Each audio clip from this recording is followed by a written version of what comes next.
Hello বন্ধুরা, গ্রামের রান্না পিয়ালির সঙ্গে সকলকে স্বাগত জানাচ্ছি। আজকে তন্দুরি রুটি করব, নরম ও ফুলকো। একদিন করলে কিন্তু 2 দিন পর্যন্ত নরম থাকবে। আর এই রুটিটা একবার দেখলে খুব সহজে তোমরাও কিন্তু করে নিতে পারবে। তাহলে কীভাবে করলাম চলো দেখে নেওয়া যাক। ভিডিওটা স্কিপ করো না, প্রথম থেকে শেষ পর্যন্ত দেখার অনুরোধ রইল। প্রথমে এখানে একটা বড় বাটি নিয়েছি। এবার এখানে দেখো এই ছোটো বাটি নিয়েছে, ছোটো বাটির 2 বাটি আমি ময়দা নেব।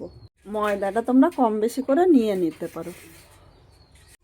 হ্যাঁ দেখো, বাটির মাপে নিলে কিন্তু সব কিছু তোমাদের একদম পারফেক্ট হবে। এবার এর মধ্যে স্বাদ অনুযায়ী লবণ দিলাম, 1 চামচ চিনি নিয়েছি। চিনিটা দেওয়াতে একটু মিষ্টি মিষ্টি হবে, খেতেও ভালো লাগবে। যারা মিষ্টিটা পছন্দ করে না তারা কিন্তু স্কিপ করতে পারে। একটু মিষ্টি দিলে এটা খেতে আরও বেশি টেস্টি হয়। বাটি ময়দার জন্য এখানে দেখো বড় চামচের 1/2 চামচ আমি ইস্ট নিয়েছি। অবশ্য তোমরা ইস্টটা কিন্তু মাপটা মনে রাখবে। 2 বাটি ময়দার জন্য 1/2 চামচ আমি ইস্ট নিয়েছি। এর থেকে বেশি কিন্তু ইস্ট দেওয়া যাবে না। এর থেকে বেশি ইস্ট দিলে কিন্তু গন্ধ লাগবে, তখন খেতে ভালো লাগবে না। এবার শুকনো উপকরণগুলো একবার এইভাবে মিশিয়ে নেব। শুকনো উপকরণগুলো এইভাবে মিশিয়ে নিলে এটা কিন্তু একদম পারফেক্ট হবে। আমি ইস্টটা এর সাথে মিশিয়ে নিয়েছি। তোমরা ইচ্ছে করলে উষ্ণ গরম দুধ বা উষ্ণ গরম জলে কিন্তু 5 মিনিট ভিজিয়ে এর সাথে মেখে নিতে পারো। এখানে দেখো একদম পারফেক্টভাবে মেশানো হয়েছে। হ্যাঁ, 2 বাটি ময়দার জন্য দেখো 1 বাটি আমি উষ্ণ গরম দুধ নিয়েছি।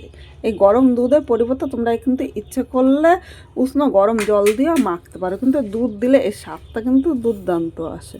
এবার মেখে নেবো। এরপরে যদি লাগে তখন কিন্তু আমি উষ্ণ গরম জল দিয়ে মাখবো, কারণ আমার কাছে কিন্তু 1 বাটি দুধ ছিল। কিন্তু একটু নরম করে মাখতে হবে, খুব বেশি কিন্তু শক্ত মাখা যাবে না। আরও 1/2 বাটি আমি জল নিয়ে নিলাম। এই জলটা কিন্তু উষ্ণ গরম জল। দেখো একসাথে কিন্তু আমি সব দিইনি, 1/2 দিয়েছি 1/2 রেখেছি। এবার এই ময়দাটা মেখে নেব। এখন কিন্তু আমার লাগবে না। এখানে দেখো পুরো 1 বাটি ফুল কিন্তু জল লেগেছে। আর একটু নরম করে মাখতে হবে, খুব শক্ত কিন্তু এটা মাখা যাবে না। এবার ভালো করে আমি মেখে নেব। বন্ধুরা, এখানে ময়দাটা মাখা হয়েছে। দেখো খুব বেশি নরম বা খুব বেশি কিন্তু শক্ত করিনি। এবার এই ময়দার উপর দিয়ে আমি 1 চামচ সাদা তেল নিয়েছি। এবার এই তেলটা পুরো ময়দাতে ভালো করে মাখিয়ে নেব। এইভাবে মেখে ময়দাটা আমি 30 মিনিট ঢাকা দিয়ে রাখবো। ঢাকা দিয়ে রাখলে ময়দাটা কিন্তু ফুলা ডবল হবে। এখন আমি ঢাকা দিয়ে 30 মিনিট রেখে দিচ্ছি। 30 মিনিট পর আমি আবার ফিরে আসছি। বন্ধুরা, 30 মিনিট পর চলে আসলাম। আর এদিকে দেখো ময়দাটা ফুলে কিন্তু ডবল হয়ে গিয়েছে। এবার ময়দার ভিতরে যে যে হাওয়াটা আছে সেই হাওয়াটা কিন্তু আমি এইভাবে বের করে নেব। এই দেখো, আর একবার ময়দাটা আমি ভালো করে মেখে নেব। এটা মাখা হয়ে গিয়েছে। এবার এর থেকে আমি লেচি কেটে নেব। যেরকম আমরা রুটি করি তার থেকে কিন্তু একটু বড় বড় করে এই দেখো লেচি কেটে নিচ্ছি। এখান থেকে আমার 4টে লেচি হবে।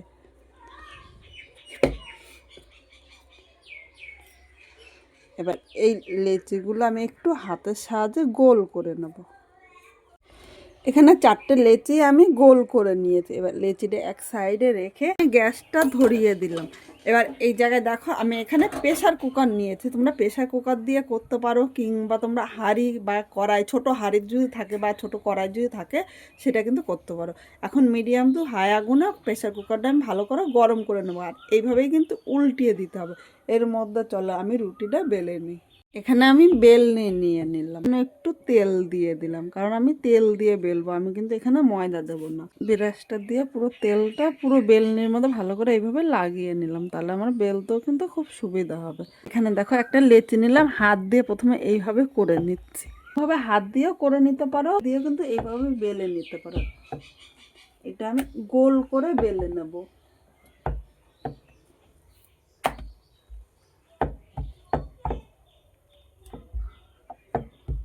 দেখো খুব বেশি কিন্তু আমি পাতলা করিনি, একটু মোটা করে বেলে নিতে হবে। তোমাদের সামনের থেকে দেখাচ্ছি। দেখো একটু মোটা করে আমরা বেলে নিয়েছি। এই তাওয়ার উপরে আমি একটু জল ব্রাশ করে নেব। এখন কিন্তু এর মধ্যে তেল দিতে হবে না, একটু জল ব্রাশ করে নিলেই কিন্তু হয়ে যাবে। উপরে আমি যে রুটিটা বেলে রেখেছি, দেখো রুটিটা আমি দিয়ে দিলাম। এইভাবে মিডিয়াম টু হাই আগুনে 1 থেকে 2 মিনিট রেখে দেবো। এটা হতে হতে আমি আরেকটা রুটি বেলে নেবো। এখন কিন্তু আমি আর তেল দেবো না, এইভাবে বেলে নেবো। দেখো বেলাটা কিন্তু খুব কঠিন না, তোমরা হাত দিয়েও করতে পারো বা বেলনি দিয়েও করতে পারো। 1 ইঞ্চি পুরু করে আমি এই রুটিটাও বেলে নিলাম। বন্ধুরা 1 মিনিট বলেছিলাম, কিন্তু আমি এখানে 2 মিনিট রুটিটা দেখো এইভাবে মিডিয়াম টু হাই আগুনে রেখেছি। এখন গ্যাসটা একদম মিডিয়াম করে দিয়েছি। এই রুটিটার উপর দিয়ে আমি একটু বাটার ব্রাশ করে দিলাম। একটু বাটার দিও, বাটারটা দিলে কিন্তু এই রুটিটা খেতে বেশি ভালো লাগবে। আমি দেখো ঠিক এইভাবে আমি উল্টিয়ে এইভাবে সেঁকে নেব। এর উপর দিয়ে আরেকটু আমি বাটার ব্রাশ করে দেবো। আবার আমি এবার এটা উল্টিয়ে ছেঁকে নেব। ধরো এই রুটিটা হয়ে গিয়েছে, দাঁড়া আমি এটা তুলে নিচ্ছি। দেখো এই রুটিটা দেখো কত সুন্দর হয়েছে। একইভাবে আমি সব কয়টা রুটি ভেজে নেব। এখানে আমি সব কটা রুটি তৈরি করে নিয়েছি, আর দুটো করতে করতেই কিন্তু খেয়ে নিয়েছে। আর রুটিগুলি দেখো কতটা নরম ও সফট হয়েছে। এটা মুঠ করলে কিন্তু 1 মুঠ হয়ে যাচ্ছে। আর তোমরাও কিন্তু খুব সহজে করে নিতে পারবে। রুটিটা তোমাদের ছিঁড়ে দেখাচ্ছে ভেতরটা কতটা নরম আর ফুলকো ফুলকো হয়েছে। দেখো খুব সহজে তোমরা করে নিতে পারো। এইভাবে করে আলুর দম বা মাংসের সাথে কিন্তু দারুণ লাগে। অবশ্যই বাড়িতে একবার ট্রাই করে খেয়ে কীরকম লাগলো কমেন্ট করে জানাতে কিন্তু ভুলো না। রুটিগুলো প্রতিটা রুটি কিন্তু দারুণ খুব সুন্দর হয়ে যাচ্ছে।